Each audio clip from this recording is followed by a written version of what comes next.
میری بیماری کو کتنا وقت ہو گیا ہے، تمہاری خدمت میں ایک بھی دن کمی نہیں آئی۔ زینیا کے نام پہ گھر ہو جائے گا۔ بہت شکریہ بیٹا۔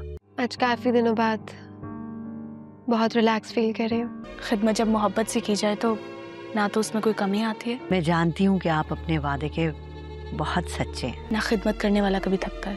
محبت کا یہ روپ میں نے پہلی بار دیکھا ہے، کیا اس کی ریزن جان سکتا ہوں میں؟ جس میں انسان صرف دے رہا ہے، فیال آئی ایم سوری۔ کس بات کے لیے؟ کچھ مانگ نہیں رہا۔ شادی سے پہلے کیا ماما نے آپ کو نہیں بتایا؟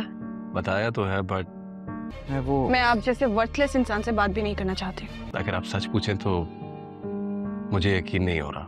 اسی لیے چلے جائیے یہاں سے۔ حارث کو اپنے والد کے پرانے کاروبار سے جڑی ایک خفیہ فائل مل جاتی ہے۔ ان کاغذات کو دیکھ کر اسے اندازہ ہوتا ہے کہ خاندان کے خلاف ہونے والی تمام سازش کے پیچھے کوئی اجنبی نہیں بلکہ گھر کا ہی ایک فرد شامل تھا۔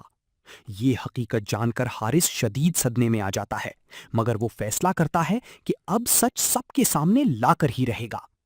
ادھر دانیہ کی طبیعت اچانک بگڑ جاتی ہے، جس سے گھر میں پریشانی پھیل جاتی ہے۔ اس مشکل وقت میں زارا ہر لمحہ اس کے ساتھ کھڑی رہتی ہے۔ دانیہ دھیمی آواز میں زارا سے کہتی ہے کہ اگر اسے کچھ ہو جائے تو وہ اس کے چھوٹے بھائی کا خیال رکھے۔ یہ بات سن کر زارا کی آنکھیں نم ہو جاتی ہیں۔ دوسری طرف عالیہ فواد کے کمرے میں ایک پراسرار لفافہ دیکھتی ہے۔ جیسے ہی وہ اسے کھولتی ہے، اس کے چہرے کے تاثرات بدل جاتے ہیں۔ حیرت میں ڈوبی وہ صرف اتنا کہہ پاتی ہے، نہیں، یہ نہیں ہو سکتا۔